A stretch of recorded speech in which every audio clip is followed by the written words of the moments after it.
वन्दे श्रीपुरुषोत्तमं च परमं धामाक्षरं ज्ञानदं वन्दे प्रागजिभक्तमेव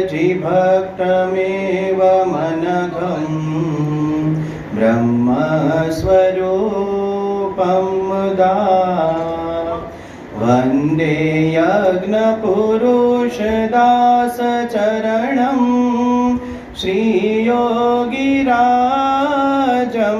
तथा वन्दे श्रीप्रमुखं महन्तगुणिनं मोक्षाय भक्त्या सदा। श्री स्वामीनारायण भगवाननी जय। अक्षर पुरुषोत्तम महाराजनी जय। गुणातीतानंद स्वामी महाराजनी जय। भगत जी महाराजनी जय। शास्त्री जी महाराजनी जय। योगी जी महाराजनी जय। प्रमुख स्वामी महाराजनी जय। महंत स्वामी महाराजनी जय। सूरत अक्षरधाम महोत्सवनी जय। कार्यकर सुवर्ण महोत्सवनी कार्यकर सुवर्ण महोत्सवनी स्वामीनारायण हरे स्वामीनारायण हरे। वचनामृत कार्याणी प्रकरणનું 12મું કારણ શરીર ટાળ્યાનું આંબલીના કચુકાનું। સ્વામિનારાયણ હરે સંવંત 1877 કાર્તિક સુધી પૂનમને દિવસ સ્વામી શ્રી સહજાનંદજી મહારાજ ગામ શ્રી કાર્યાણી મધ્યે વસતા ખાચરના દરબારમાં ઉગમણે દ્વાર ઓરડાની ઓસરીએ ઢોલિયા ઉપર વિરાજમાન હતા અને ધોળો ખેસ પહેર્યો હતો ને ધોળી છીંટની ડગલી પહેરી હતી અને ધોળો ફેંટો બોકાની સહિત બાંધ્યો હતો અને પોતાના મુખારવિંદની આગળ પરમહંસ તથા દેશ દેશના હરિભક્તની સભા ભરાઈને બેઠી હતી। પછી શ્રીજી મહારાજ બોલ્યા જે પ્રશ્ન ઉત્તર કરો। પછી મુનિએ માહોમાહી ઘણીવાર સુધી પ્રશ્ન ઉત્તર કર્યા। તેમાં સ્થૂળ સૂક્ષ્મ અને કારણ એ 3 શરીરનો વિચાર નિશ્ર્યો તથા વિરાટ સૂત્રાત્મા અને અવ્યાકૃત એ 3 શરીરનો વિચાર નિશ્ર્યો। પછી શ્રીજી મહારાજ બોલ્યા જે કારણ શરીર છે એ જીવની માયા છે।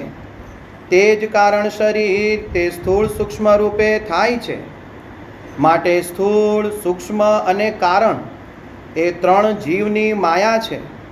તેમજ વિરાટ સૂત્રાત્મા અને અવ્યાકૃત એ ઈશ્વરની માયા છે।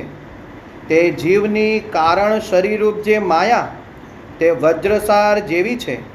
તે કોઈ રીતે જીવથી જુદી પડતી નથી।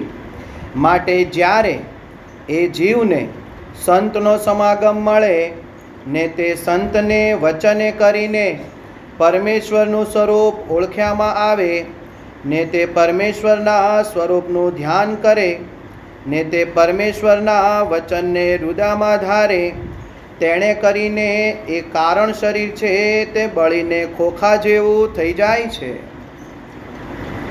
શ્રીજી મહારાજ સંવંત 1877 કાર્તિક સુધી પૂનમને દિવસ આ વચનામૃત ઉદ્બોધે છે। પૂનમ એટલે અજવાળી રાત અને અમાસ એટલે સંપૂર્ણ અંધારી રાત। આ જીવને 3 શરીર છે સ્થૂળ સૂક્ષ્મ અને કારણ એ જીવની માયા છે। અને શ્રીજી મહારાજ ભગવાનની માયા પણ જણાવે છે। વિરાટ સૂત્રાત્મક અને અવ્યાકૃત એ ઈશ્વરની માયા છે। એટલે જીવની માયા ટાળવાની છે એટલે કે અમાસમાંથી આપણે પૂનમ તરફ જવાનું છે। જ્યારે જીવની માયા ટાળવી હોય ત્યારે જીવ ઘણી બધી સાધના પોતાની રીતે કરતો હોય છે। શ્રીજી મહારાજ કે એમ નામ ટળે તેમ નથી। એ ક્યારે ટળે તેનો ઉપાય મહારાજ અહીંયા આપે છે।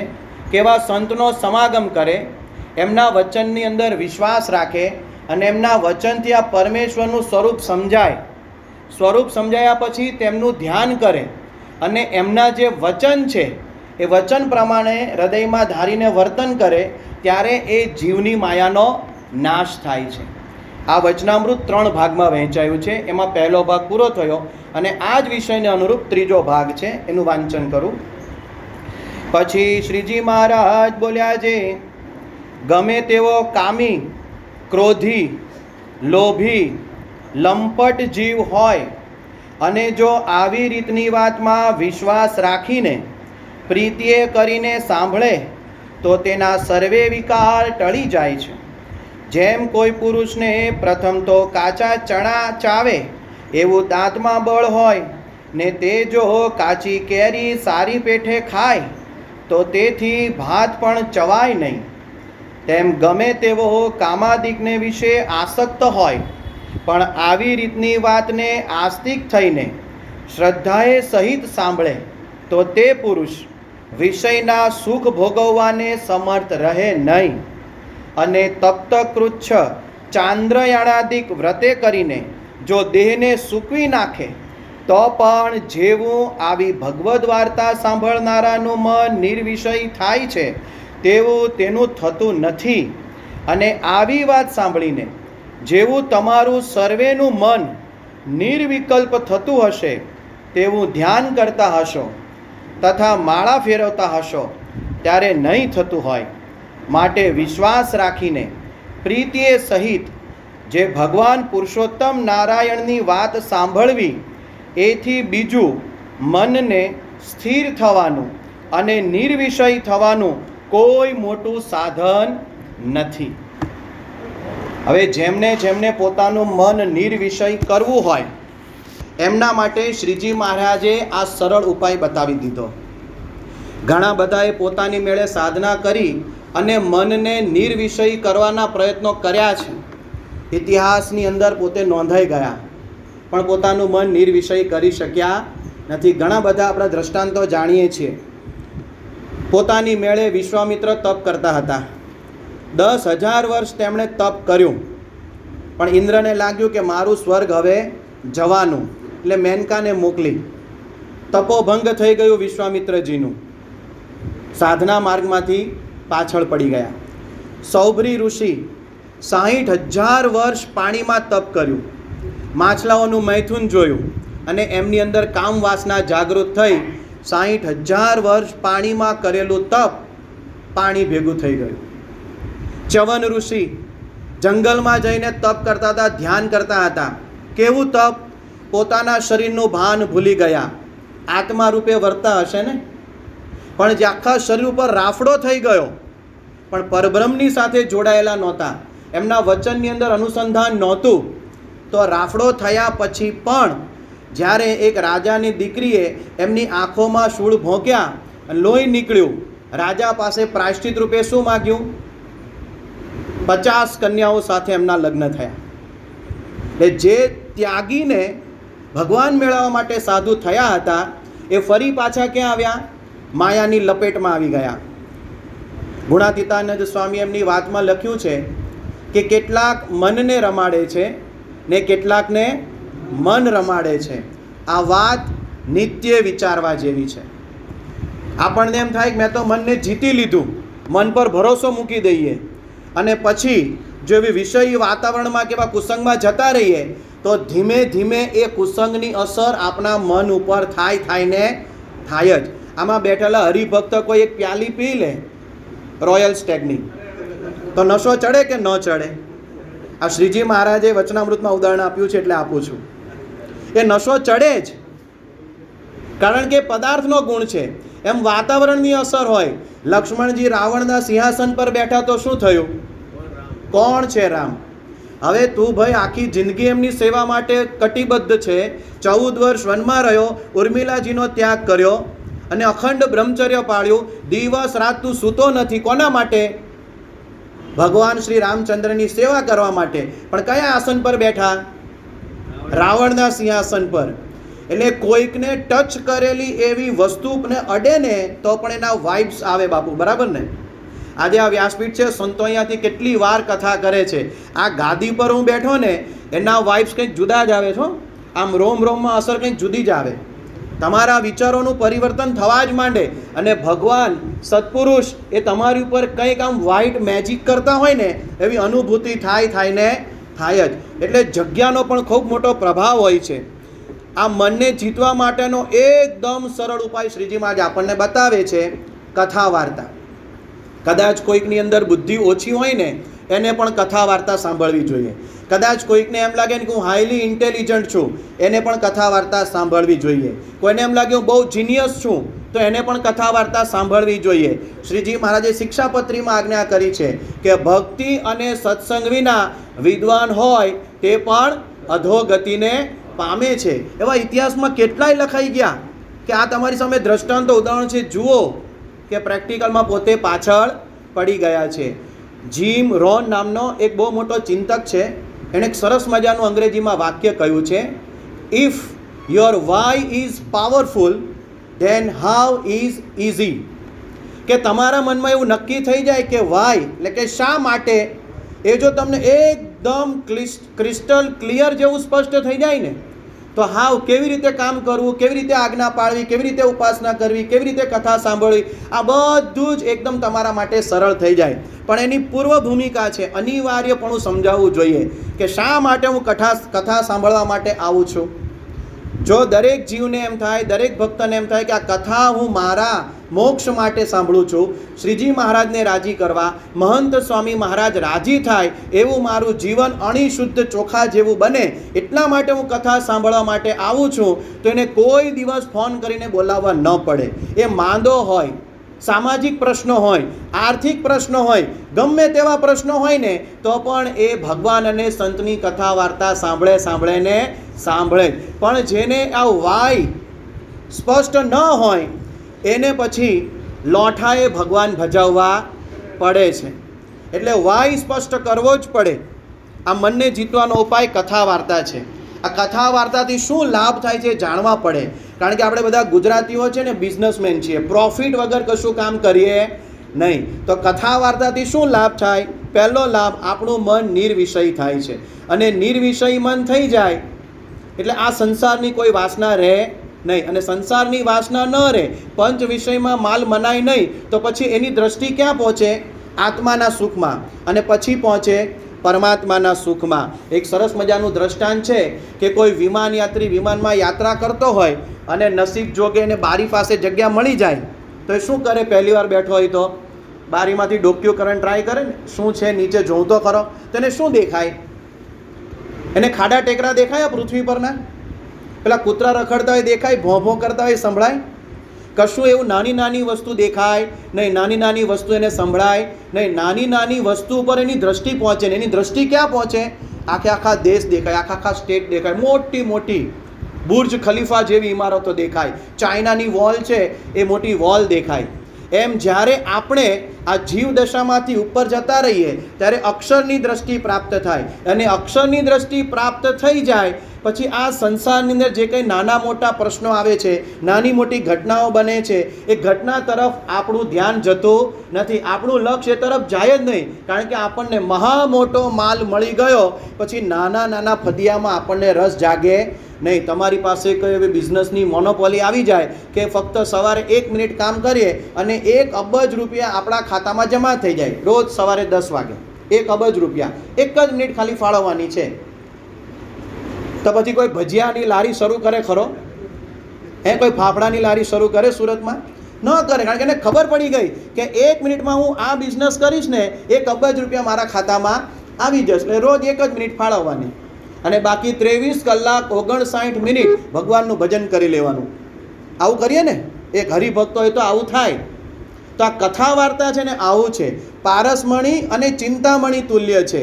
આપણું મન છે ને લોઢા જેવું છે. રોજ કથા વાર્તાનો સ્પર્શ એને આપવો પડે થોડો થોડો. પહેલાંના જમાનામાં એક ઘડિયાળ આવતી ડંકાવાળી, અજંટાની અમારા ઘરે હતી. તમારા બધાના ઘરે હશે, જૂના છો એટલે. દર અઠવાડિયે એને ચાવી ભરવી પડે અને ચાવી ભરો એટલે આખું અઠવાડિયું ઘડિયાળ કામ કરે. એમ ઘણાને જીવ એવો હોય કે રવિ સભા પૂરતો આવે, રવિ સભામાં ચાવી ભરાઈ જાય એટલે મંડે ટુ સન્ડે એ ઘડિયાળ કામ કરે, બેટરી ચાર્જ થઈ જાય. અને ઘણી ઘડિયાળને કેવું હોય કે પરાસભામાં બેટરી ચાર્જ કરવી પડે. કેટલાકની મોબાઈલ જેમ સારો મોબાઈલ બનતો જાય ને, જેમ સારો હાઈફાઈ મોબાઈલ એમ એની બેટરી લો થતી જાય, એને વારે વારે એને ચાર્જ કરવી પડે. તો એમ આપણી બેટરી જેમ જેમ પાવરફુલ થતી જશે, જેમ જેમ આપણે આગળ વધતા જઈશું ને તેમ તેમ આપણા માટે કથા વાર્તાની અનિવાર્યતા વધતી જ જશે. એક દિવસ જો કથા આપણે નહીં સાંભળીએ ને તો આપણા મનમાં ઉદ્વેગ આવી જશે, આમ મજા નહીં આવે, ચેન નહીં પડે, રાત્રે ઊંઘ પણ નહીં આવે. તો આવું એક કથા વાર્તાનું વ્યસન આપણે પાડવાનું છે. 3 લાભ મોટા થાય છે. પહેલો લાભ થાય છે જગતના નાશવંતપણાની દ્રઢતા વધે છે. બીજો લાભ આત્માના અવિનાશી સુખની દ્રઢતા થાય છે. અને ત્રીજો લાભ ભગવાનના મહિમાની દ્રઢતા થાય છે. તો આ કથા વાર્તાનો મહિમા છે. અને જેને ભગવાનમાં દ્રષ્ટિ પહોંચી જાય એને પછી આ લોકના પદાર્થમાં રસ રહેતો નથી. અયોધ્યાની અંદર શ્રી રામચંદ્ર ભગવાન બધી વાનર સેના સાથે પહોંચી ગયા, રાવણની સાથે યુદ્ધ જીતી ગયા, પછી આવી ગયા દરબારમાં અયોધ્યાના. સીતાજીને એમ થયું કે હે પ્રભુ, આટલું બધું વાનરોએ આ સેવા કરી છે, તમને પ્રસન્ન કર્યા છે, તો આપણે કંઈક બધાને ભેટ સોગાદો આપવી જોઈએ. એટલે બધા વાનરોને લાઈનમાં બોલાવતા ગયા. જેણે જેવી સેવા કરી હતી એ પ્રમાણે રાજી થઈને બધી ભેટો આપતા હતા. એમાં વારો આવ્યો હનુમાનજીનો. હવે હનુમાનજીને શું આપવું? તો એમની પાસે 9 લખો હાર હતો સીતા મૈયા પાસે. તો એ 9 લખો હાર ઉતારીને હનુમાનજીને આપી દીધો. એટલે હનુમાનજીએ પહેલાં હાર જોયા, આખો આશ્ચર્યચકિત બનીને કે એમાં શું છે. એક એક મોતી જોયા અને મોતી તોડવા માંડ્યા. તોડતા જાય, નાખતા જાય, તોડતા જાય, નાખતા જાય. આખા દરબારમાં આમ શૂન્ય છવાઈ ગયું, શૂન્ય મનક. આ શું હનુમાનજીને ખબર નહીં પડતી હોય આટલા વિદ્વાન કહેવાય છે, એક એક મોતી તોડીને નાખી દે છે, આટલા મોંઘા. પછી પ્રશ્ન પૂછાય ને કે આવું કેમ કર્યું? જેમાં રામ નહીં તેનું મારે કામ નહીં. આ દશા સુધી ભક્તોએ પહોંચવાનું છે. છાતી ફાડીને દેખાડી, શું દેખાયું? સીતારામ. કોણ દેખાયું? સીતારામ. એમ આપણી છાતી ચીરે તો અક્ષર પુરુષોત્તમ મહારાજ અને ગુણાતીત ગુરુવર્યો દેખાય ખરા? જો આપણી અંદરથી હા જવાબ આવે તો સમજવું કે આપણે દશાને પામી ચૂક્યા. અને જો નથી આવતી હા તો કથા વાર્તા નિયમિતપણે સાંભળતા રહેવાનું, કારણ કે આપણે એ દશા સુધી પહોંચવાનું છે. ગુણાતીતાનંદ સ્વામીએ ભગતજી મહારાજને આજ્ઞા કરી. કેવું પ્રલોભન આપ્યું કે ભગતજી, તને હું 60,000 રૂપિયા મળશે, તું ઘરે જતો રહે, ઘર માંડજે. ઘર માંડજે એટલે લગ્ન કરજે, તને હું અક્ષરધામમાં તેડી જઈશ. હવે આપણને કોઈક આવી આજ્ઞા કરે તો ગમી જાય. હવે એ જમાનાના 60,000 છે. અત્યારે મહંત સ્વામી મહારાજ એમ કે સતીશ, લે તને 60,000 કરોડ રૂપિયા આપું છું, તો અમેરિકા જતો રોબિન્સવિલ અક્ષરધામમાં સેવા કરવાની, ત્યાં સરસ મજાની કન્યા છે, લગ્ન કરજે, તને અક્ષરધામમાં હું તેડી જઈશ. આવું કહે તો લલચાઈ જવાય ને, કારણ કે આ સંસારનું પણ મળી જવાનું, જીવનમાં પણ મળી જાય અને જીવન પછીનું પણ કહી દીધું. હવે કોઈ વાતની ચિંતા આપણે રહેતી નથી. આવું થાય ને. પણ ભગતજી મહારાજે શું કર્યું?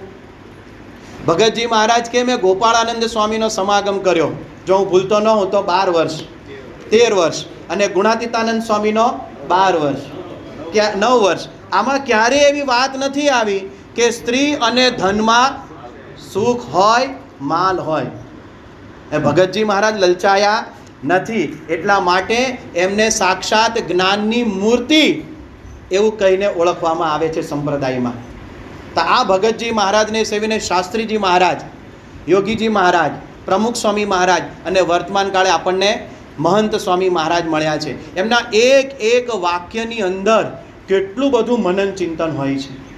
બહુ ઓછું બોલે છે મહંત સ્વામી મહારાજ, આપણા ગુરુવર્ય, પણ એ કેટલું સચોટ બોલે છે અને કેટલું ધારદાર, ચોટદાર બોલે છે. એટલે કથા વાર્તામાં આપણે બધા વિદ્વાનોની કથા વાર્તા સાંભળીએ એ બધું જરૂરી છે, પણ આપણે દરરોજ ઓછામાં ઓછી 2 થી 5 મિનિટ પરમ પૂજ્ય મહંત સ્વામી મહારાજના આશીર્વાદ આપણે સાંભળવા જ જોઈએ. અને એ જ આપણા હૃદયને, જીવને અસર કરે. આત્મા પરમાત્માનું જ્ઞાન આપણને થઈ જાય અને સંસારનું અસારપણું મનાય એવી વાતો ક્યાં થાય? ગુણાતીતાનંદ સ્વામી કે અહીં જ થાય છે.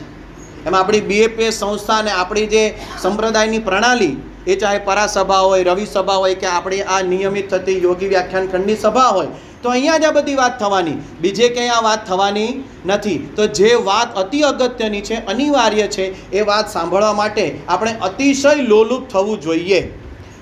ગુણાતીતાનંદ સ્વામીનો સમાગમ કરવા માટે આચાર્ય રઘુવીરજી મહારાજ જુનાગઢ ગયેલા તીર્થવાસી થઈને. કારણ કે એમને બ્રહ્મરૂપ થવું હતું, એમને એકાંતિક થવું હતું. તો એમનો કેટલો મોટો હોદ્દો કહેવાય. હવે આચાર્ય એટલે કેટલી જાહો જલાલી હોય. એ બધું ત્યાગ કરી એક અદના સેવક બની એક તીર્થવાસી થઈને રહ્યા. કથા વાર્તા ઓછી સંભળાઈ જાય તો આ બીક દૂર કરવા માટે એમનું ભોજન એક ટાઈમ કરી દીધું. અને કેવું જમતા? જે કંઈ શાક હોય સુધારી દેવાનું અને બધું ખીચડીમાં મિક્સ કરીને બનાવીને જમી લેવાનું. અને સંપ્રદાયમાં પ્રસિદ્ધ છે આચાર્ય ખીચડી.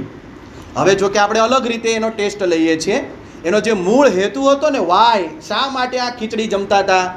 તીર્થવાસી બનવા માટે, વધુ કથા સાંભળી શકાય એટલા માટે. અને હવે સ્વાદ લેવા માટે કેટલું બધું મટીરિયલ અંદર નાખવામાં આવે છે. એટલે આપણો વાય ક્લિયર નથી થયો. જો ક્લિયર હોય ને તો હાવ આપણને સ્પષ્ટ રીતે સમજાયને વર્તવાનું બળ મળે. ગઢડા અંત્ય 24માં શ્રીજી મહારાજ કહે છે, જેને કથા વાર્તામાં પ્રીતિ હશે તેને જ જગતની કોરનો અભાવ થશે. આપણે ઘણીવાર સંતો કથામાં ગાય છે, સત્સંગનો કૃષ્ણ કથા જ પાયો, જો તે કદાપી નબળો જણાયો, સત્સંગ રૂપી શુભ તો હવેલી, પડી જવાની નક્કી જ વહેલી. જેને જીવનો સત્સંગ કરવો હોય, અંતરમાં અક્ષરધામ ઊભું કરવું હોય, તેમના માટે આ વાત છે. BAPS સત્સંગ તો ચાલવાનો જ છે, યાવત ચંદ્ર દીવા કરો છે. પણ આપણા જીવના સત્સંગની વાત લખાઈ છે અહીંયા, કે આપણે જ્યારે ભગવાનને ને સત્પુરુષના મુખેથી કથા નહીં સાંભળીએ ને તો આપણો પાયો નબળો રહી જશે અને ક્યારેક ને ક્યારેક આમાંથી આપણે વિમુખ થઈ જઈશું. એટલે એવી બીક રાખીને પણ આ કથા વાર્તા સાંભળવી. આ વાતો સાંભળવાથી આપણું અંતઃકરણ શુદ્ધ થાય છે. આપણું શરીર અશુદ્ધ થાય તો એના માટે લોકમાં સુવિધા છે, સાબુ, શેમ્પૂ અને એના સહાયક પદાર્થો પણ છે. પ્લાસ્ટિકનો વાયર પણ આવે છે, બ્રશ ઘસવાનું આવે છે. કેટલા પદાર્થોની શોધ થઈ આ શરીરને શુદ્ધ કરવા માટે. પણ શરીરની અંદર લોહી બગડે તો કેટલીક દવા લેવી પડે, કેટલીક ઇન્જેક્શન લેવા પડે. થેલિસીમિયા નામનો રોગ થાય તો આખું લોહી જ બદલવું પડે સમયાંતરે, નહીંતર માણસ જીવી ન શકે. પણ મન બગડે તો એની કોઈ દવા ખરી? સાયકિયાટ્રિસ્ટ પાસે જાય, થોડા વિચારો આપે. હવે વિચાર એટલે શું? સદવિચાર, સકારાત્મક દ્રષ્ટિકોણ. હવે તો બિઝનેસ પર્પઝથી વાત થતી હોય અને એની પાસે એટલા વિચાર પાવરફુલ ન હોય જેટલા ભગવાન અને સત્પુરુષના હોય. એકદમ નિસ્વાર્થ ભાવથી વાતો કરે અને આપણું મન એકદમ શુદ્ધ કરી નાખે. અને મન શુદ્ધ થાય પછી જ ભગવાનના દર્શન એમાં થાય, તો જ આપણે એનું ધ્યાન કરવાનું સુખ આવે. તો મનને ચોખ્ખું કરવા માટે આ કથા વાર્તા છે. એક ઘડી આધી ઘડી તાકી મેં પૂની આદ, તુલસી સંગત સંત કી કટે કોટી અપરાધ. ગમે તેટલા અપરાધો કર્યા હોય, પાપ કર્યા હોય, પણ એ આવા સત્પુરુષના સંગે આધી ઘડી એટલે 12 મિનિટ, એક ઘડી એટલે 24 મિનિટ થાય, આધી ઘડી એટલે 12 મિનિટ. અને હજી થોડાક પાછા જઈએ તો 1 મિનિટ પણ જો આપણે આ સત્પુરુષના દર્શન કરીને એકદમ શુદ્ધ ભાવથી આપણે એમની કથા સાંભળીએ, આશીર્વાદ સાંભળીએ તો મન અંતઃકરણ શુદ્ધ થઈ જાય. નારદજીનો સંગ વાલિયા લૂંટારાને એક જ વાર થયો હતો. એક જ વારમાં પ્રેક્ટિકલ એને નોલેજ આપી દીધું કે તું જેના માટે કમાઈ છે એ તારા પાપના ભાગીદાર થશે. આ પ્રશ્ન પૂછ્યો. ઘરે ગયા, પત્નીને પૂછ્યું, બાળકોને પૂછ્યું, ઘરના વડીલોને પૂછ્યું, બધાએ ના પાડી કે આ તો તારી ડ્યુટી છે અને અમારો રાઈટ છે કે તું અમને બધાને ખવડાવે, પીવડાવે, અમને રાજી રાખે. અમારો અધિકાર છે અને તારી ફરજ છે. અમે તારા પાપના ભાગીદાર થઈશું નહીં. અને કર્મનો સિદ્ધાંત પણ આ જ કહે છે, જે કરે એ ભોગવે, જે કરે તે જ ભોગવે, બીજાને ભોગવવાનું હતું નથી. અને વાલિયા લૂંટારાને સમજાઈ ગયું. મંત્ર માગ્યો, રામ નામનો મંત્ર આપ્યો. હવે રામ બોલતા ફાવે નહીં, કારણ કે સ્કૂલે કદી ગયેલા નહીં. બેઠા મરા ચાલુ કર્યું, પણ ભગવાને તો રામ રામ સમજીને પણ એમનો ઉદ્ધાર કરી દીધો. ગુણાતીતાનંદ સ્વામીના વખતમાં વાલેરો વરુ હતો. હવે એમના ભાઈએ એમને ગરાસની અંદર થોડું કપટ રાખ્યું, બરાબર ભાગ આપ્યો નહીં. હવે હા, એ જે હતો એને પોતે સીધો બદલો ન લીધો. એણે શું કર્યું? બીજા લોકોને રંજાડવાનું શરૂ કર્યું. બારવટે ચડી ગયો, ડાકુ બની ગયો. જે રસ્તામાં લગ્નની જાન બધી જતી હોય એને લૂંટી લેવાની, વટે માર્ગ એને લૂંટી લેવાના. એક વખત એમને ગુણાતીતાનંદ સ્વામીની સાથે બધા સંતોનો ભેટો થઈ ગયો. હવે સંતો પાસે તો શું હોય પોટલામાં? પૂજાની સામગ્રી હોય, માળા હોય, 2 ગાતરિયા, 2 ધોતિયા, વધારે શું હોય? કશું તો કંઈ નીકળે નહીં. એટલે એમને બંદી બનાવી રાખે છે. ત્યારે ગુણાતીતાનંદ સ્વામીનો સમાગમ થયો. એમણે કહ્યું તું આવું શા માટે કરે છે? જુઓ વાય, સત્પુરુષ હંમેશા વાય ક્લિયર કરાવે. તો બધું શા માટે કરે છે? તો કે આવું થયું, તને ગરાસ મળી જશે 7 દિવસમાં, પછી છોડી દઈશ. તો કે હા, પછી મારે આવું કંઈ કરવાનું રહેતું નથી. હવે 7 એને ગણતા નહોતું આવડતું, 1 2 3 4, તો દોરીની અંદર 7 ગાંઠો વાળીને આપી. હવે દિવસ ઉગે તો ખબર પડે ને, રોજ સવારે તારે આ ગાંઠ ખોલવાની. તો કે આજના દિવસનું શું? તો એમાંય ડિસ્કાઉન્ટ આપ્યું ગુણાતીતાનંદ સ્વામીએ કે આજનો દિવસ તારો ગણાઈ ગયો એટલે ગાંઠ ખોલી આપું છું. હવે કાલ સવાર પડે ગાંઠ ખોલજે. 7મા દિવસે ગાંઠ ખુલી અને એને ગરાસ આપવા માટેનો ભાઈ સામેથી આવ્યો. તો આવા પ્રસંગો જ્યારે આપણે સાંભળીએ ને ત્યારે આપણને મહિમા સમજાય કે આ સત્પુરુષ છે ને એ કંઈક જુદી વસ્તુ છે. આપણા જેવા દેખાય છે પણ છે નહીં. પ્રમુખ સ્વામી મહારાજના સમયમાં હમણાં જ રીશુભા સરકાર થઈ ગયા ને, એ રીશુભા સરકારનો ધાક કેવો, પોલીસ પણ એમને પકડવા ન જઈ શકે. બોલો, હવે ઘણીવાર તો આમ પોલીસની જીપ આમ નીકળતી હોય ને તો ઘણા ધરુજતા હોય, કશા વાંકમાં નહીં તો પોલીસ નીકળી. ઘણા તો ઊભા થઈને સલામ ભરે. આ રેસ્ટોરન્ટવાળા, દુકાનોવાળા તો હાજી કરતા હોય. હવે રીશુભા સરકારને પોલીસ પકડવા ના જાય, આવા ખૂંખાર. હવે પ્રમુખ સ્વામી મહારાજના સમાગમમાં આવ્યા, એમના ઘરે પધરામણી થઈને બધો સમાગમ કર્યો તો કેવા બની ગયા? માળા કર્યા વગર ચાલે નહીં. માળા એ જ મૂડી એમનો જીવન મંત્ર બની ગયો. તો આ સત્પુરુષનો સમાગમ, આ કથા વાર્તાથી આવું અંતઃકરણ શુદ્ધ થઈ જાય. કથા વાર્તાથી મન સ્થિર થાય છે. ગુણાતીતાનંદ સ્વામીની એક વાત છે કે મન છે ને ખૂબ શક્તિશાળી છે, પણ એની એક નેગેટિવ બાબત છે. મન ધજાની પૂંછડી જેવું ચંચળ છે. અને પછી આગળ બીજું એમને ઉપમા આપે, દ્રષ્ટાંત આપે છે કે નીલ વાંદરા જેવું ચંચળ છે, ઠરીને બેસે નહીં. ઘણાને કથા વાર્તા સાંભળતા હોય ત્યારે બીજા બધા વિચારો આવે આમ, કારણ કે મન સ્થિર થઈ જવાની તૈયારીમાં હોય ને. ઘણાને ઊંઘ આવવા માંડે, બરાબર નાસ્તો કરીને આવ્યા હોય એટલે કથા સાંભળવાની પૂર્વ ભૂમિકા, નાસ્તો ઓછો કરવો, 50% પેટ ખાલી રાખવાનું, તો તમને ઊંઘ નહીં આવે. જ્યારે કોઈ સત્કર્મ કરવું હોય, સારું કાર્ય કરવું હોય ને તો 50% પેટ ખાલી રાખવું પડે. આપણા વિદ્વાન સંતો કથા કરતા હોય, આપણા સંગીતજ્ઞ સંતો કીર્તન આરાધના કરતા હોય ને તો તે દિવસે રાત્રે બહુ જમતા નથી, સાવ હળવું જમે, ચક્કર ન આવે એટલું. આમ દાબીને ઠાંસીને જો અહીંયા સુધી ભરી દે તો નાભીમાંથી અવાજ જ ન આવે. એટલે અહીંથી તો કેટલાક બરાડા તાણી શકાય. એટલે આ પૂર્વ ભૂમિકા તૈયાર કરવી જ પડે. ગુણાતીતાનંદ સ્વામીની આ વાત છે ને એ આપણે દરેકે મનમાં ઉતારવી કે મનને સ્થિર કરવું હોય તો આ કરાય. ગઢડા મધ્ય 23ના વચનામૃતમાં શ્રીજી મહારાજ કહે છે કે આપણને 2 પ્રકારના વિષયોનો જોગ થાય છે. એક ઉત્તમ વિષયો અને બીજા ભૂંડા નરસા વિષયો. હવે ઉત્તમ વિષયો જ્યારે આપણને પ્રાપ્ત થાય ત્યારે આપણે એમાં બરફ એટલે કે હિમની જેમ જામી જઈએ છીએ, એમાં જ રચ્યા પચ્યા રહીએ છીએ. રૂપવાન સ્ત્રી, જાજુ દ્રવ્ય અને સારી મેળી એ સદગૃહસ્થને પણ, બોલો બધા, સદગૃહસ્થને પણ. તો સ્વામી પાસે પત્ર લખીને મગાય, જાજુ દ્રવ્ય મગાય, રૂપવાન સ્ત્રી મગાય, સારી મેળી મગાય. અને જો માગીએ તો આપણા જેવો મૂર્ખો કોણ? એમની દ્રષ્ટિએ આપે તો ભોગવવાનું, પણ એની અંદર બંધનમાં આવવાનું નહીં. એ વાસના તો રહેવી જોઈએ નહીં. આમ તો પર્વતભાઈને દીકરા હતા, ગોરધનભાઈને દીકરા હતા, પણ અખંડ કોનું ચિંતન થતું? મહારાજની મૂર્તિનું. એટલે માળાના મણકા બન્યા. જેને માળાના મણકામાં આવવું હોય એના માટે આ વાત છે. હો ભાઈ, મારે આમાં નથી પડવું. બહાર આમ જોવો ને તો કોઈકને કોઈક શબ્દ મારે ને તો આમ ભડકો થાય, ગેસના બાટલા જેવા જ હોય, હાઈલી ઇન્ફ્લેમેબલ. કંઈક શબ્દ ખુરશીમાંથી આમથી આમ બેસવાનું કે ને ઊભો થઈને બહાર નીકળી જાય. અરે અમે તો એવા માણસો જોયા છે કે વૃક્ષારોપણનો કાર્યક્રમ હોય, અડધો કલાક લેટ આવે પણ કાર્યક્રમ શરૂ ન થાય, કારણ કે કેવા હોય? સિલિન્ડર જેવા હોય. પણ કથા વાર્તા જેને સાંભળી હોય ને એને માન અપમાન લાગે જ નહીં. તમે જુઓ નીલકંઠ બ્રહ્મચારી, એ જમવા માટે બેઠા હતા ધર્મશાળામાં, કેટલી વાર એમને ઊભા કર્યા? 17 વખત ઊભા કર્યા. અને આપણને ખાલી વીઆઈપી રસોડામાંથી એમ કે ભાઈ તમારે થોડુંક આ રસોડામાં જમવા જવાનું છે, કારણ કે અત્યારે થાળી ઓછી બની છે અને બહારથી મહાનુભાવો આવે છે તો એમની થોડીક વ્યવસ્થા જળવાય, તો તમે થોડાક આમાં લાભ લઈ લો. પછી લાભ લેવા ક્યાં જતો રહે? હવે એના ઉપર ડિપેન્ડ છે એ કેવી સ્થિતિ ધરાવે છે જે તે સમયે. તો આપણને શબ્દો ન લાગે. જો અહીંયા બેઠા હોય તો આપણું માઇન્ડ છે ને એકદમ કૂલ થઈ જાય. કેવું માઇન્ડ થઈ જાય? કૂલ. હાઈલી ઇન્ફ્લેમેબલ કે હાઈલી ટેમ્પરેચરમાં રહે નહીં, થર્મોમીટર એને સાથે રાખવું પડે જ નહીં. એટલે મન છે બરફ જેવું રાખવાનું, જીભ છે એ સુગર ફેક્ટરી બનાવી દેવાની અને હૃદય છે ને એને ગાર્ડન જેવું બનાવી દેવાનું. સુગંધ ને સુગંધ, આ 3 વસ્તુ જો આપણે બનાવવાનો પ્રયત્ન કરવો હોય ને તો ક્યાં આવવું પડે? કથા વાર્તા સાંભળવા આવવું જ પડે. સમુદ્રના મોજા ક્યારેય બંધ થાય ખરા? ભરતીને ઓટ ચાલુ ને ચાલુ, પડવાથી પૂનમ સુધી ભરતી રહે અને પછી વધ પક્ષ આવે ત્યારે ઓટ તરફ જતા રહે, પણ એને બરફ બની જાય તો બધા મોજા સ્થિર થઈ જાય. એમ આપણું મન છે જો બરફ જેવું ઠંડુ થઈ જાય તો જ સ્થિર થાય એમ છે. તો એના માટે કથા સાંભળવી. પરમહંસો, મહારાજના 500 પરમહંસો, એમને પણ ક્યારેક આવા પ્રશ્નો સંજોગો બન્યા છે.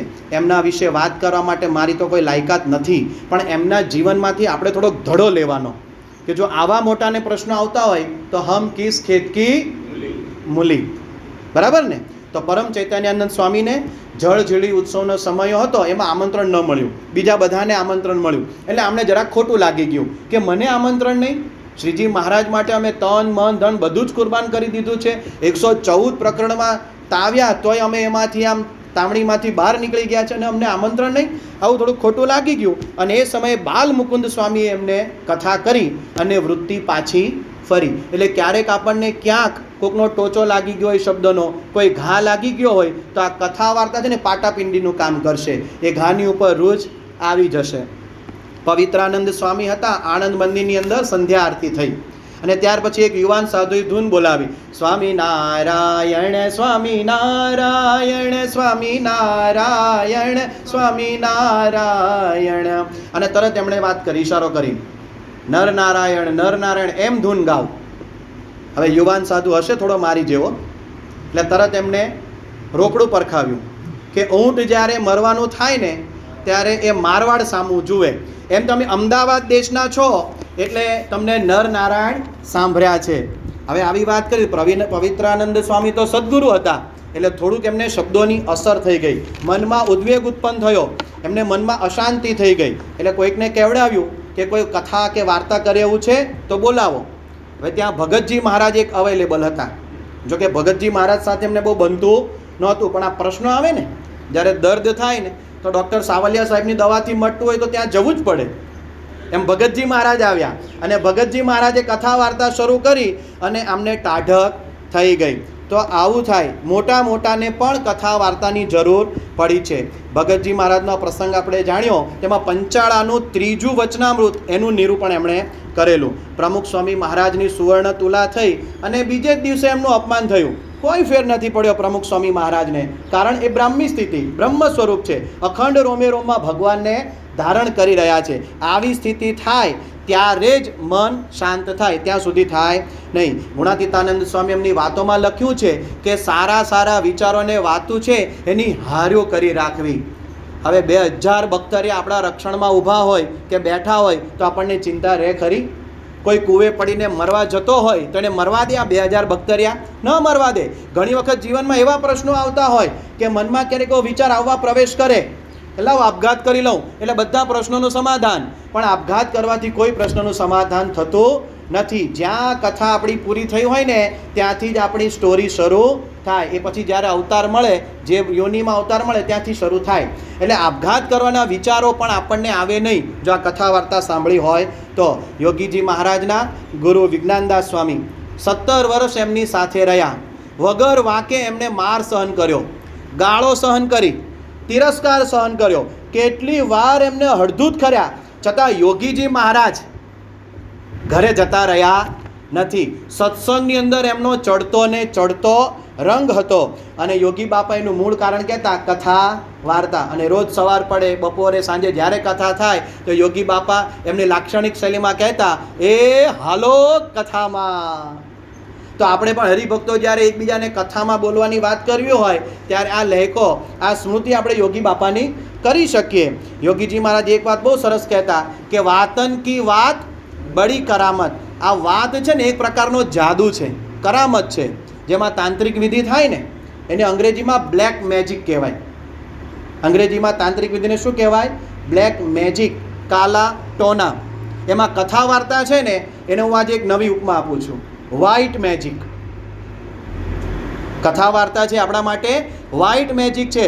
અજ્ઞાનરૂપી માયા જે વળગી છે એમાંથી બહાર આપણને જ્ઞાનરૂપી પ્રકાશ તરફ લઈ જાય છે. એટલે કથા વાર્તાને આપણે વ્હાઇટ મેજિક તરીકે લેવાની. ગુણાતીતાનંદ સ્વામીની વાત છે કે આપણે બધા વાતો સાંભળીએ છીએ તો નવરા બેઠા છીએ એમ નહીં સમજવાનું. કરોડ કરોડ કામ કરીએ છીએ. અને બીજી વાત કરી કે ગર્ભવાસ, 84 અને જન્મ મરણ તેના ઉપર લીટા મારીએ છીએ. તો આ કથા વાર્તાનો મહિમા છે.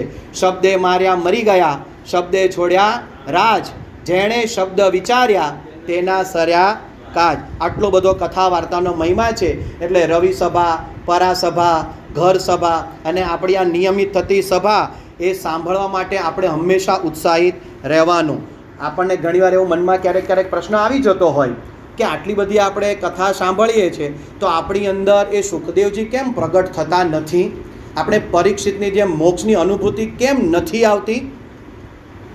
અખાની એક વાત છે કે કથા સુણી સુણી ફૂટ્યા કાન, અખા તોય ન આવ્યું બ્રહ્મ જ્ઞાન. એનું કારણ શું? તે કારણમાં ઊંડા ઉતરીએ.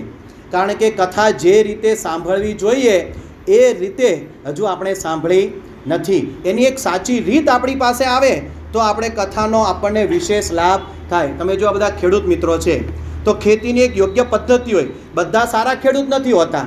આમ ગુજરાતમાં એવી કહેવત છે કે પટેલની ખેતી જેવી ખેતી નહીં, આહિરના આશરા જેવો આશરો નહીં. આવું બધું કોમ પ્રમાણે ઘણી બધી કહેવતો છે. તો પટેલ ખેતી કરે એવી કેમ બીજા ખેતી નથી કરી શકતા? કારણ કે એવી પૂર્વ ભૂમિકા, જેમ પરીક્ષા આવે છે ને સત્સંગ શિક્ષણ પરીક્ષા, તો એની પૂર્વ તૈયારી હોય, પરીક્ષા વખતની તૈયારી હોય, પરીક્ષા દરમિયાનની તૈયારી હોય અને પરીક્ષા પછીની પણ એક તૈયારી હોય છે. એમ ખેતીમાં પણ એવું હોય કે વરસાદ પડે એ પહેલાં ખેતરને બરાબર ખેડી નાખવું પડે. પહેલાં જે જૂનો પાક થયો છે અથવા નીંદણ હોય, બાવળના કાંટા કે બીજું જે કંઈ વધણ ઉગી નીકળ્યું છે એ બધું સાફ કરવું પડે, થોડુંક ખાતર નાખવું પડે અને પછી વરસાદ પડે એ વખતે યોગ્ય સમયે બિયારણ વવાઈ જાય અને નિયમિતપણે એની સાળ સંભાળ લેવાતી જાય તો પાક સારો આવે કે નહીં? દવા પણ યોગ્ય સમયે છાંટવી પડે અને ભગવાનમાં સંપૂર્ણ શ્રદ્ધા કે વરસાદ તો પડશે જ. તો આવું બધું એ એની સાથેની પૂર્વ ભૂમિકા હોય છે એક ખેડૂતની અને પછી પાક કે મોલ સારો થાય છે. એમ જ્યારે આપણે કથા વાર્તા સાંભળવા બેસીએ ને ત્યારે 4 વસ્તુનું ધ્યાન અવશ્ય રાખવાનું. આ 4 શબ્દો બોલી જ જવાના ફરજિયાત. પહેલો છે આસ્તિક થઈને કથા સાંભળવી, શ્રદ્ધા સાથે, એકદમ શ્રદ્ધાળુ થઈને કથા સાંભળવાની. એક જાણિયા કાકાનું ઉદાહરણ હતું. શંભુ મેળો નામનું એક વિડીયો બનાવવામાં આવ્યો હતો સંસ્થા દ્વારા. એટલે ઘણા બધા આમ કથા વાર્તામાં શ્રોતા બેઠા હોય ને એમાં જાણિયા કાકા બહુ હોય. મને બધી જ ખબર. આમ સંતો બોલે ને એની પહેલાં બોલવાનું શરૂ કરી દે. સંતો એના પરથી મનન રજૂ કરવાનો હોય, એ પ્રસંગને અલગ રીતે લડાવવાના હોય, પણ પેલો મનમાં એ સ્મૃતિમાં જતો રહે કે મને આવડે છે, મને ખબર છે. એટલે જ્યારે જે સમયે જે થ્રોથી શબ્દ બોલાતા હોય, જે ભાવથી રજૂઆત થતી હોય, એ ભાવાવરણમાં પેલો પ્રવેશી શકે ને એ જાણ્યો કાકો જ રે. એનો ઉદ્ધાર કે એને અંદરથી જે ટ્રાન્સફોર્મેશન થવું જોઈએ ને એવું થાય નહીં. કારણ કે એની પાસે ઇન્ફોર્મેશન છે. ટ્રાન્સફોર્મેશન માટેની ભાવના હજી એનામાં ઉત્પન્ન થઈ નથી. આ દુનિયામાં વિદ્વાનો ઘણા બધા છે. પરમ પૂજ્ય મહંત સ્વામી મહારાજના શબ્દોમાં કહું તો પરમ પૂજ્ય મહંત સ્વામી મહારાજ એવું બોલેલા કે સાંભળનારા કરતાં બોલનારા વધી ગયા છે. મારા જેવા કેટલાય છે. યુટ્યુબ ઉપર જાઓ, ફેસબુક ઉપર જાઓ, હવે તો નવી નવી ચાલુ થઈ છે ઇન્સ્ટાગ્રામ ચેનલ.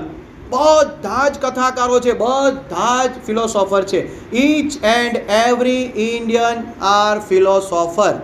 અને બધા જ પોતાના જીવનના અનુભવોના આધારે ભાથું વોટ્સએપના માધ્યમથી પીરસે જ રાખે છે.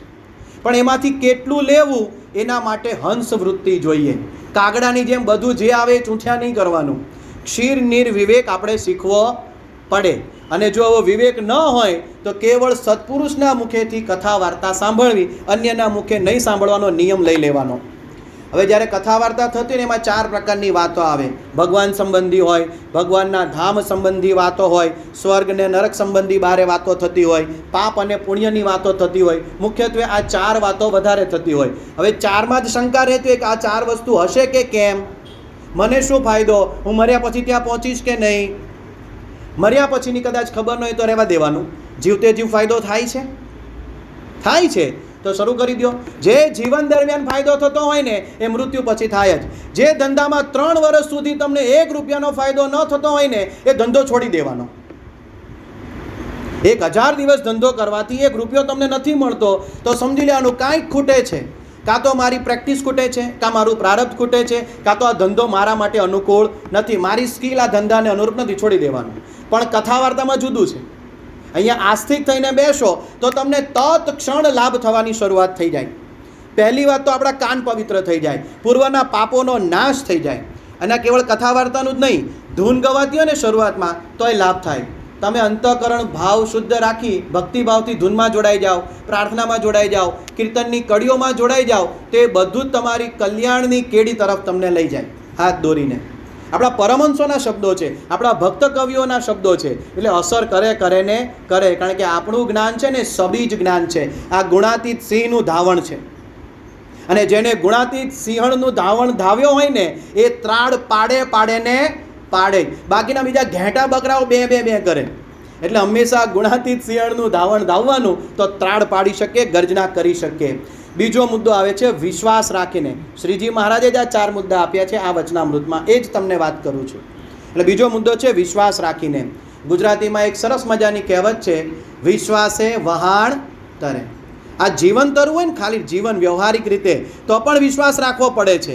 કેટલા બધી રિલેશનશિપ્સની અંદર આપણે બધા વિશ્વાસથી જ સંબંધમાં જોડાઈએ છીએ ને, પણ એમાં પૂજ્ય જ્ઞાનવત્સલ સ્વામી કેમ છે 40, 30, 20, 10. કેટલાક સંબંધો આપણે બહુ સાચવવા નથી પડતા. 40% સંબંધો એની મેળે જળવાય, 30% માટે થોડો પ્રયત્ન કરવો પડે, 20% માટે ખૂબ પ્રયત્ન કરવો પડે, અને 10% તો એ શત્રુતામાં પરિણમવા કે સંબંધો બગડવા માટે જ હોય છે. પણ એ 10% તરફ આપણું લક્ષ્ય નથી. આપણું લક્ષ્ય કેના ઉપર છે? 90% ઉપર. એમ કદાચ આપણે કથા વાર્તા સાંભળવા આવે એટલે આપણી દ્રષ્ટિ છે ને માઇક દ્રષ્ટિ, મનુષ્ય દ્રષ્ટિમાં બધું આજુબાજુ ઘણું બધું તમને દેખાય. જેમ બહારનો કુસંગ દેખાય એમ સત્સંગમાં કુસંગ દેખાય, અંતરનો કુસંગ દેખાય. તો એમ સમજવું કે સત્પુરુષની દ્રષ્ટિ મારી ઉપર પડી ગઈ કે મને એટલી ભાન આવી કે આ વસ્તુ ખોટી છે, આ વસ્તુ સાચી છે, તો ખોટી વસ્તુનો ત્યાગ કરી દેવાનો, સાચી વસ્તુ લઈ લેવાની. ને કથામાં કે શાસ્ત્રમાં જે વાત આવે ને એ સાચી જ વાત આવે છે, મારા લાભની વાત આવે છે. આવું જે દિવસે દ્રઢપણે સમજાઈ જાય તે દિવસે કથા વાર્તાનો લાભ થાય. ગુણાતીતાનંદ સ્વામી જૂનાગઢમાં એકવાર વાત કરતા હતા કે અક્ષર બ્રહ્મના રૂવાડે અનંત કોટી બ્રહ્માંડો અણુની માફક ઉડતા ફરે છે. એટલે બધા સંતો અને હરિભક્તો બેઠા હોય એ બધાને વિશ્વાસ કે ગુણાતીતાનંદ સ્વામી જ અક્ષર બ્રહ્મ છે, એટલે પોતાનો પરિચય આપી રહ્યા છે. પણ એમાં એક ભક્તો કંઈક નવો સૂનો આવ્યો હોય, એને વિશ્વાસ ન આવ્યો, એટલે બહાર ગયો અને ત્યાં વોચમેન એટલે કે દરવાણીને વાત કરી કે આ સ્વામી આ બધી વાત કરે તો સાચી કે? તો કે ના, સ્વામી મોટાને ગપ્પાય મોટા. હવે કોઈ માસ્ટર ઓફ સર્જનનો અભ્યાસ કરી અને હાર્ટ ટ્રાન્સપ્લાન્ટ કે બીજું બધું કંઈક શીખ્યો હોય અને ઓપરેશન કરતો હોય અને તમે એના વિશેની માહિતી કોઈ કાંદા બટાકાની લારી લઈને જતો એને પૂછો તો એને ખબર પડે ખરી? પરમ પૂજ્ય મહંત સ્વામી મહારાજના પ્રવચનમાં આવેલું કે MS થયો હોય, MA થયો હોય કે આવી જે ડિગ્રી ભણ્યો હોય, મળે છે ફક્ત 2 આલ્ફાબેટ MA MS, પણ એની કેટલા વર્ષોની સાધના હોય છે, કેટલો બધો એને ભોગ આપ્યો હોય છે, સમયનો, ધનનો, અને પોતાની બુદ્ધિ ઘસી નાખી હોય ત્યારે આ ડિગ્રી મળે છે. એમ કથા વાર્તા છે એ કાંઈ એમનામ સાંભળવા મળતી નથી. એની પાછળ સંતો ભક્તો કેટલો દાખલો કરે છે. ખાલી અડધો કલાક બોલવું હોય ને તમારે ઓછામાં ઓછું 10 કલાકનું વાંચન કરવું પડે, 5 કલાક તમારે એનું મનન ચિંતન કરવું પડે, ત્યારે 40 મિનિટ, કલાક, 2 કલાકની કથાઓ થતી હોય છે. અને એના માટે કેટલું બધો ભોગ હોય છે. તો આવી તૈયાર રસથાળ આપણને સંતોને ભક્તો આપતા હોય અને આપણે તો રેડીમેડ ભોજન જમવાનું છે. હવે હાથથી કોળિયો તો ભરવો પડે કે નહીં? પેલા શેઠની ઉદાહરણ આપેલું યોગી બાપાએ, ચાવે છે કોણ? તારો બાપ. પરસેવો તો વળે જ ને. એવું આપણે કરવાનું નથી. પરસેવો તો થોડોક તો વાળવો જ પડશે, ચાવવું તો પડશે જ. રાજા રણજીતસિંહનું એક ઉદાહરણ છે કે પંજાબના રાજા થઈ ગયા રણજીતસિંહ, એમની પોતે નગર યાત્રા નીકળેલી, તો એક ડોશીમાં ત્યાંથી નીકળ્યા અને પોતાની સાથે એક લોખંડની થાળી હતી. એટલે એ ડોશીમાં છે ને રાજાના પેલા રથની પાસે ગયા અને એમના ચરણને અડાડી. એટલે રાજાને કૌતુક થયું, બીજા બધા સારથીને બધાને થયું કે આ ડોશીમાં કેમ લોખંડની થાળી ચરણ પાસે સ્પર્શ કરાવ્યું? એટલે પૂછવામાં આવ્યું. એટલે ડોશીમાં બોલ્યા કે મેં એવું સાંભળ્યું છે કે રાજા છે ને એ તો પારસમણી જેવા હોય, એમને લોખંડ અડાડીએ પારસમણી તો શું થઈ જાય? સોનું. એટલે મારી આ લોખંડની થાળી સોનાની કરવા માટે આવી છું. રાજા ખુશ થઈ ગયા. અને રાજા ખુશ થાય તો શું ન થાય? એટલે લોખંડની થાળી જેવી હતી ને એવી જ ડિઝાઇનની, એટલા જ વજનની રાજા રણજીતસિંહે સોનાની થાળીએ ડોશીમાને ભેટ ધરી. હવે અનંત કોટી બ્રહ્માંડના રાજાધિરાજ મહારાજ બિરાજમાન છે. આપણે બધા લોખંડની થાળી લઈને આવવાનું અને કોને અડાડવાની? મહારાજને. કેવી થઈ જશે? પરમ પૂજ્ય મહંત સ્વામી મહારાજે કહ્યું જ છે કે સોનાના ખોરડા સોનાના ઘર થાય કે ન થાય, પણ સોનાના હૈયા તો થઈ જ જશે. તો આપણું હૈયું જેવું છે તેવું લઈને આવી જવાનું. એ સોનાનું હૈયું કરી નાખશે. એમના વચન પર આપણે વિશ્વાસ રાખવાનો. જો વચનમાં વિશ્વાસ હોય ને તો જ સાધના આપણી શુદ્ધ થાય. નહીંતર કેવું થાય?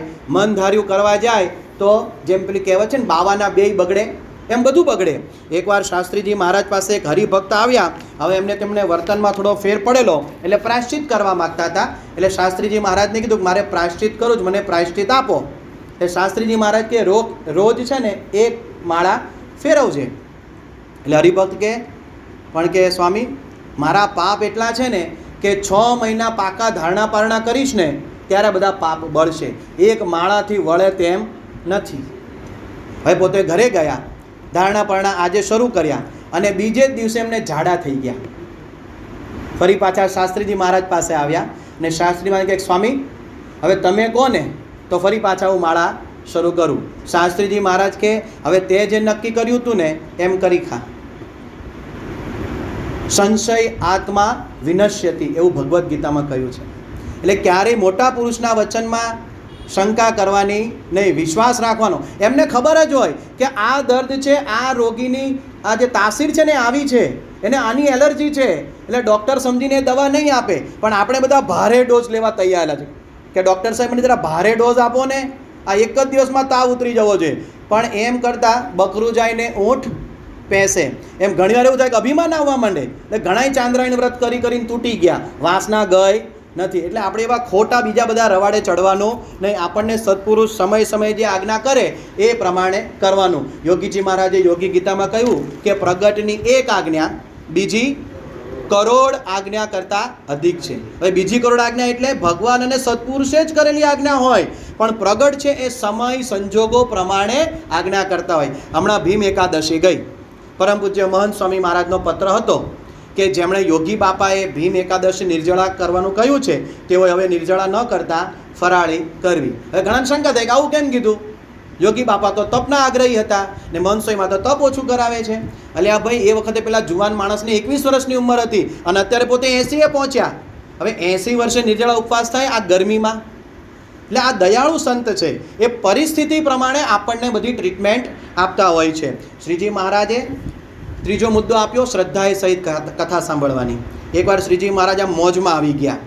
જેમ આપણે મોબાઈલમાં OTP આવે, 1 ટાઈમ પાસવર્ડ, એમ શ્રીજી મહારાજે 1 ટાઈમ પ્રોમિસ કર્યું કે આજે આખી રાત જાગીને જે ભજન કીર્તન કરે, આરાધના કરે એને ભગવાન સાક્ષાત દર્શન દેશે સવારે. તો એમાં એક સાધુએ આ બીડું ઝડપી લીધું કે મારે આખી રાત ભજન કીર્તન કરવું છે, જાગવું છે, સૂવું નથી. અને એ સાધુ જેવું સંધ્યા આરતી થઈ ગઈ તરત પોતે વાળું પાણી કરીને ભજન કરવા બેસી ગયા. પણ હવે મધરાત આવે 12 થી 4નો સમય, એમાં ભલભલાને ઝોકા આવી જાય ને, આખા દિવસનો થાક કોઈ પ્રવૃત્તિશીલ રહ્યા હોય તો એમને પણ જરા ઝોકું આવવાની તૈયારી થઈ ને, પણ એમને પોતું વાય સ્પષ્ટ હતું કે શા માટે આખી રાત જાગવાનું છે. If your why is powerful then how is easy. તરત એમને ઉપાય જડી ગયો. ઘઉં લઈ લીધા, દળવા બેસી ગયા. એટલે સેવાની સેવા પણ થતી જાય, ભજન થતું જાય, રાત આખી જગાઈ જાય અને સવારે ભગવાન દર્શન આપે. અને સવારે ભગવાને દર્શન આપ્યા. આમાંથી કેટલાને ભગવાનના સાક્ષાત દર્શન કરવાની ઈચ્છા છે, જેવા અક્ષરધામમાં છે તેવા જ. આપણને મનાય તો ગયું જ છે કે સત્પુરુષના રોમે રોમમાં ભગવાન છે જ, પણ આ તો અક્ષરધામમાં બિરાજમાન છે એવા યોગી ખંડમાં આવે. બધાને ઈચ્છા છે ને. તો યોગીજી મહારાજે આપણને પરમેનન્ટ પ્રોમિસ આપ્યું છે, ATP, ઓલ ટાઈમ પ્રોમિસ. શું કહ્યું છે સાંભળજો, એક એક શબ્દ. વચનામૃત ગ્રંથની પારાયણ 108 વાર કરે તેને શ્રીજી મહારાજ સાક્ષાત દર્શન દે. હવે આ પ્રોજેક્ટ યોગી બાપાએ આપણી સામે રમતો મૂકી દીધો છે. પૃથુ રાજાએ 10,000 કાન માગ્યા હતા. શા માટે? કથા સાંભળવા માટે. એમ શ્રીજી મહારાજે આપણને આ શરીર આપી દીધું છે સરસ મજાનું. 10 ઇન્દ્રિયો, 11મું મન, 4 પ્રકારના જે અંતઃકરણ બધું જ આપ્યું. શેને માટે? મોક્ષ કરવા માટે. બાકી બીજું બધું તો હતું જ દરેક યોનિની અંદર. ગઢડા મધ્ય 49માં મહારાજ કહે છે કે અમને કથામાં કોઈ કાળે તૃપ્તિ થતી નથી ને તમારે પણ ન કરવી. જૂનાગઢમાં ગુણાતીતાનંદ સ્વામીએ કથા વાર્તાનો અખાડો ચલાવેલો.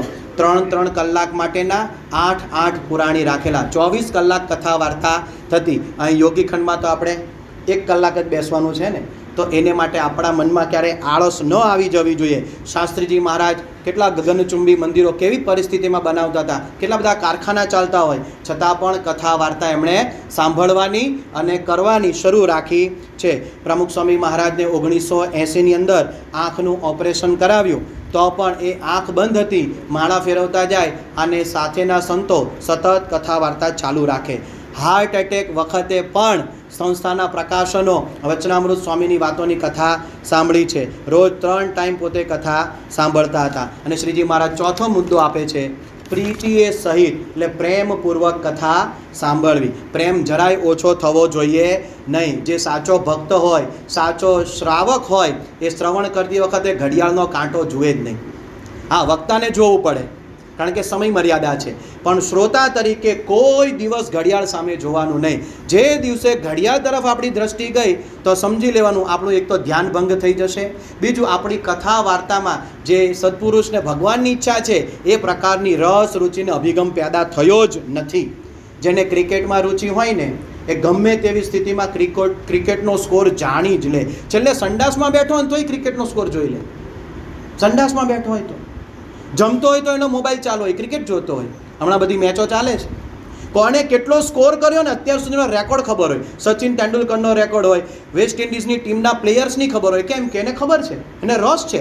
એમ આપણને કથા વાર્તામાં રસ હોય તો કયા સંતો કયા વારે કથા કરે છે, કયા વિષય પર કથા ચાલે છે, છેલ્લે કયા વિષય ઉપર એમણે વાત કરી હતી, કયા ગ્રંથનો આધાર લીધો હતો, આ બધી જ વાતો ખરા શ્રુતને યાદ હોય. કારણ કે યોગી બાપાની આજ્ઞા પાડી એને નવીન વાતો યાદ રાખવાની. યોગી બાપાની વાત છે તો એને જીવનમાં ઉતારી અને આ સાંભળ્યા પછી મનન નિધિધ્યાસ કરીએ તો સાક્ષાત્કાર થાય. તો આજના શુભ અને પવિત્ર દિવસે મહારાજ સ્વામી, પ્રમુખ સ્વામી મહારાજ અને પરમ પૂજ્ય મહંત સ્વામી મહારાજના ચરણોમાં પ્રાર્થના કરીએ કે હે મહારાજ, હે સ્વામી, આપની જે પ્રકારની ઈચ્છા છે એવા અમે કથાના સારા શ્રોતા, ખરા શ્રોતા બનીએ અને અમારા જીવનનો ઉદ્ધાર કરીએ અને આ જન્મે છેલ્લો જન્મ કરી બેસીએ અને આપના અક્ષરધામમાં આપની મૂર્તિનું સુખ લઈએ. એ જ પ્રાર્થના. શ્રી સ્વામિનારાયણ ભગવાનની જય. ગુરું પ્રાપ્ય બ્રહ્મરૂપં નિજાત્મનઃ વિભાવ્ય દાસભાવેન સ્વામિનારાયણં ભજે. શ્રીહરિં સાક્ષરં સર્વદેવેશ્વરં ભક્તિધર્માત્મજં દિવ્યરૂપં પરમ શાંતિદં મુક્તિદં કામદં કારણં સ્વામિનારાયણં નીલકંઠં ભજે. શ્રીહરિ.